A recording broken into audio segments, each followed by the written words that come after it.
Welcome to SATV News. This is Bala Alam with our headlines. The country observes Holy Miladun Nabi amid massive religious festivity and fervour today. Government is working to establish infrastructural development as well as communal harmony among people, says Planning Minister. Prime Minister will inaugurate 6-lane Madhumati Bridge in Narail and the 3rd Shitalakha Bridge in Narayanganj tomorrow.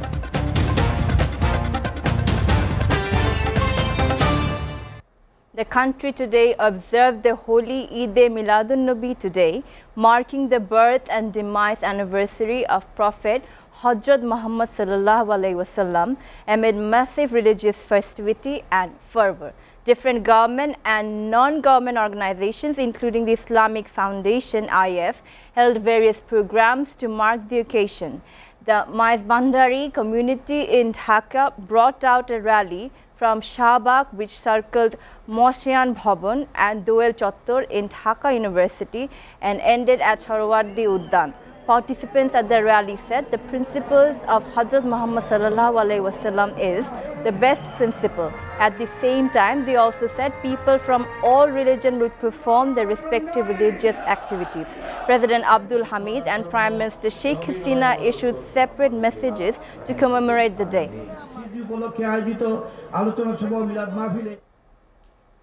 Buddhists in Bangladesh are celebrating Prabarana Purnima, the second largest religious festival today. Also known as Ashwini Purnima, the festival marks the end of the 3-month seclusion of the monks inside their monasteries for self-edification and atonement of their defilement. The festival follows a month-long preaching of sermons by the Buddhist monks for the welfare of every being and whole humankind. To mark the day, Buddhists will fly lighted balloons made of thin papers in the evening.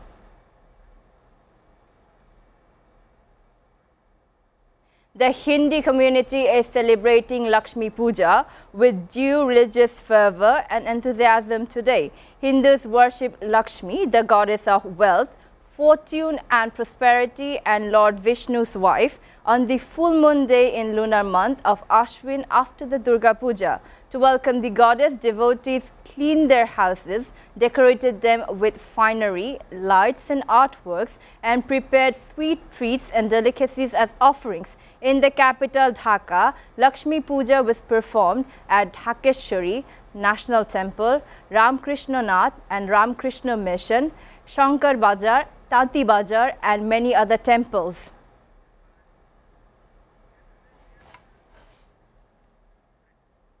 Planning Minister M.A. Mannan said that the government is working to establish not only infrastructural development but also communal harmony among people across the country. He made the comment during a program organized by Institute of Hazrat Muhammad sallallahu alaihi wasallam at Bonani in Dhaka today. The minister also said the present government is working tirelessly for the progress of the country by prioritizing morality and construction of religious centers for all. The institute, which works for blind students, distributed awards to 17 distinguished students under 5 categories. Among others, President of the institute, retired Lieutenant General M. Nuruddin, was also present at the program. Prime Minister Sheikh Hasina will inaugurate the country's first ever 6-lane Madhumati Bridge in Narail and the 3rd Shitalakha Bridge in Narayanganj at 12 noon tomorrow through a video conferencing from her Garam Bhavan office in Dhaka. The 690-meter-long Madhumati Bridge, which is locally called Kalna Bridge, is built on River Madhumati at the cost of Taka 960 crore with the funding of Japan International Cooperation Agency, JICA. It connects Narail, Gopalganj, Khulna, Magura, Satkhira, Chuadanga, Joshore and Jhinayada districts. Meanwhile, the 1.29-kilometer 3rd Shitalakha Bridge will connect Narayanganj city with Bandar Upazila, boosting economy, easing the communication between Chattogram and southwestern district via Podda Bridge.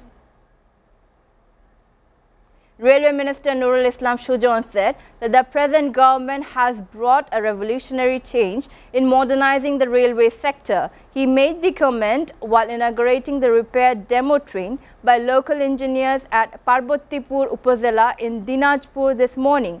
Regarding election issues, the minister said that the next general election will be held by the following constitution. He added that the government is not responsible whether all other political parties will participate or not at the election. Leaders and activists of ruling Army League and its alliances were present there. Hazrat Shah Jalal International Airport will get a separate terminal for very important persons, VVIPs, which was originally included in the ongoing third terminal project design but discarded later. The Civil Aviation Authority of Bangladesh, CAAB, decided to re-include the terminal under the project after careful inspection, considering the VVIP safety and hassle-free movements of ordinary passengers. The decision to construct a separate terminal has been reconsidered to ensure 24-hour services for VVIPs. The terminal will now be built on the western side of the airport runway at an estimated cost of Dhaka 283 crore, which will be drawn from the leftover funds of the airport's third terminal project, including a whopping Dhaka 21,399 crore. Two Bangladeshi nationals were shot dead along Satkhira and Chuadanga borders by the Indian Border Security Force BSF today. In Satkhira, a man was gunned down along the Kaitola border of the district at around 3 in the morning. The incident took place at the border's main pillar number 9. The deceased has been identified as 27-year-old Abu Hassan. Commander of Satkhira Border Guard Bangladesh, Lieutenant Colonel Al Mahmood, said that when asked about the incident, BSF denied shooting anyone. Meanwhile, in Chuadanga, BSF shot and killed a Bangladeshi man at Boldia border in the Upazila of the district. The Bangladeshi man said that a cattle trader was identified as 32-year-old Muntaz Hussain, also known as Jahangir. Viewers are taking a short break. Please stay with us.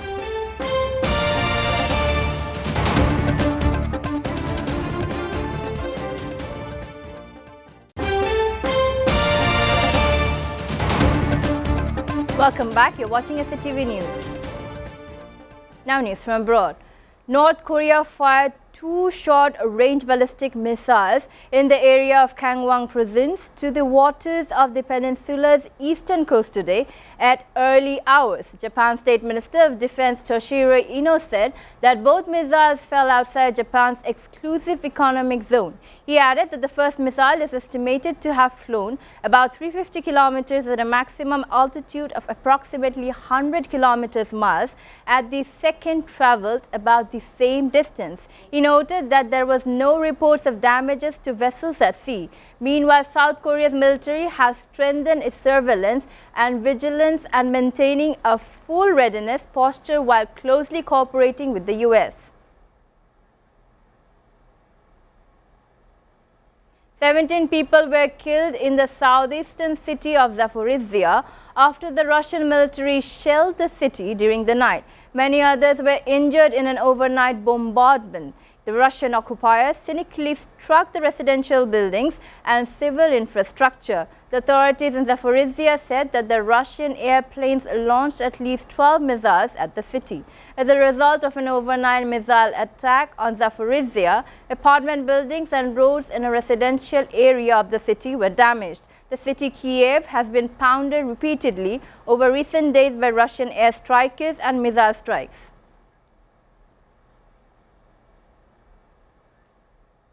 Iran's state-run broadcaster was apparently hacked on air Saturday, with a news bulletin interrupted by a protest against the country's leader. A mask appeared on the screen, followed by an image of Supreme Leader Ali Khamenei with flames around him. The group called itself Adalat Ali, or Ali's Justice. It comes after 3 people were shot dead when protesters clashed with security forces in new unrest over the death of Mahsa Amini. The 22-year-old Amini was detained in Tehran by morality police for allegedly not covering her hair properly. She died in custody on 16 September, 3 days after her arrest.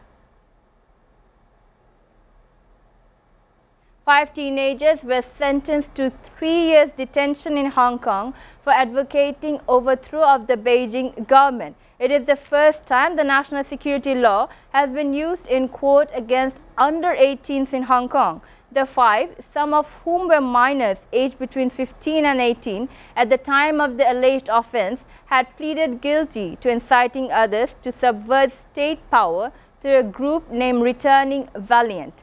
Justice Kwok detailed how the defendants had advocated a bloody revolution to overthrow the Chinese state at street broads and on Instagram and Facebook after adoption of a sweeping China-imposed national security law.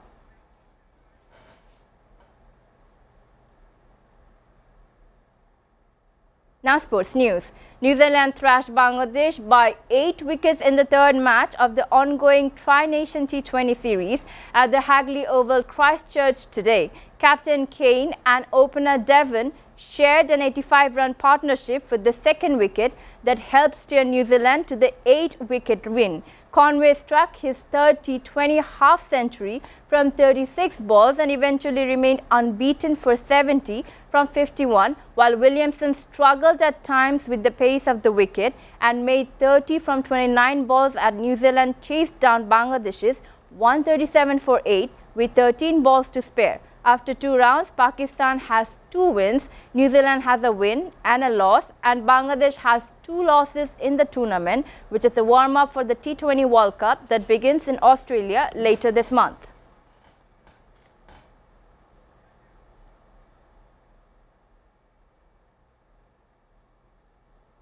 Before ending, we go to the headlines again.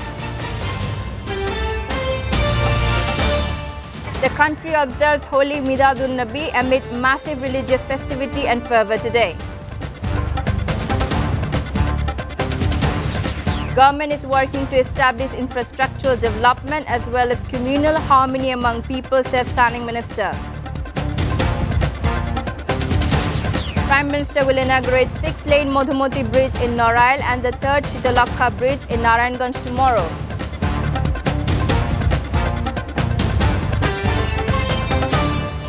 You're up to date so far here on SATV News, and to know the latest news, visit www.satv.tv. Stay with SATV.